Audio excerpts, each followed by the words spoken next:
आर्य news देख रहे हैं आप और मैं हूं आपके साथ जावेद अली। वक्त हो चला है तमाम खबरों को विस्तार और रफ्तार के साथ आप तक पहुंचाने का, तो शुरुआत करेंगे स्पीड न्यूज के साथ। कृषि आंदोलन का आज 22वां दिन। मोदी सरकार के नए कृषि कानूनों की वापसी का दबाव, दिल्ली के बॉर्डर पर डटे किसान। सिंधु बॉर्डर के पास संत बाबा राम सिंह ने खुद को मारी गोली, मौके से सुसाइड नोट आया सामने।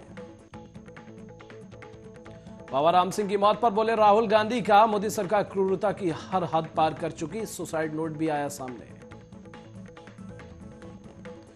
अमृतसर के अटारी बॉर्डर पर 2 पाकिस्तानी सैनिकों ने की घुसपैठ की कोशिश, भारतीय सैनिकों ने किया दोनों को ढेर। लद्दाख मामले पर बोलने से रोका तो राहुल का संसदीय समिति बैठक से वॉकआउट, केंद्र मंत्री गजेंद्र शेखावत बोले ना भारतीय सेना की समझ ना भरोसा।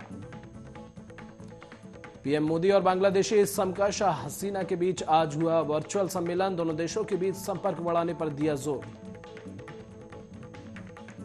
पीएम मोदी और शेख हसीना हुई भारत बांग्लादेश वर्चुअल समिट में शामिल, भारत और बांग्लादेश के बीच चिलाहटी हल्दीबाड़ी रेल लिंक का किया उद्घाटन। 19 और 20 दिसंबर को बंगाल दौरे पर रहेंगे गृह मंत्री अमित शाह। रोड शो और जनसभा के दौरान सड़कों पर लोगों की महत्वपूर्ण जगहों पर की जाएगी स्क्रीनिंग। जेपी नड्डा के काफिले पर हमले के बाद अमित शाह के बंगाल दौरे को लेकर खास तैयारी, सुरक्षा में लगे जवानों की बढ़ाई गई संख्या। कांग्रेस की अंतरिम अध्यक्ष नरोत्तम मिश्रा ने किया सोनिया गांधी पर तीखा हमला, कहा कैकई के बाद कौन मां षड्यंत्र से बेटे को गद्दी दिलवाना चाहती है। ममता बनर्जी ने साधा ओवैसी पर निशाना, कहा मुस्लिम वोट को बांटने के लिए बीजेपी हैदराबाद की एक पार्टी को लाने के लिए पैसे खर्च कर रही है। ओवैसी ने ममता बनर्जी के एक बयान पर किया पलटवार, अभी तक कोई ऐसा व्यक्ति पैदा नहीं हुआ जो मुझे पैसे से खरीद सके। ममता के पूर्व मंत्री शुभेंद्र अधिकारी बीजेपी जाने की अटकलें तेज, विधायकी भी छोड़ी। ममता बोली बरगद है तृणमूल, 1-2 के जाने से फर्क नहीं पड़ता। राजस्थान में अशोक गहलोत सरकार को आज हुए 2 साल पूरे, कोरोना महामारी के कारण कोई राज्य स्तरीय कार्यक्रम का आयोजन नहीं।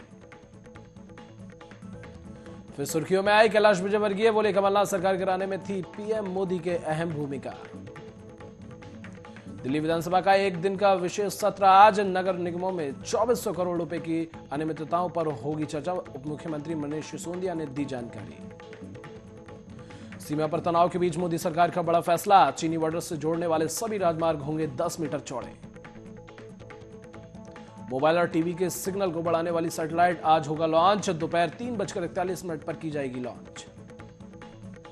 कोरोना महामारी के बीच राहत की खबर, भारत बायोटेक की वैक्सीन के पहले चरण का ट्रायल सफल। देश में कोरोना के 24,010 नए मामले आए सामने, पिछले 24 घंटे में 355 लोगों की मौत। भारत में 99,56,558 पहुंचा कोरोना संक्रमितों का आंकड़ा, केंद्रीय स्वास्थ्य मंत्रालय ने जारी किया आंकड़े।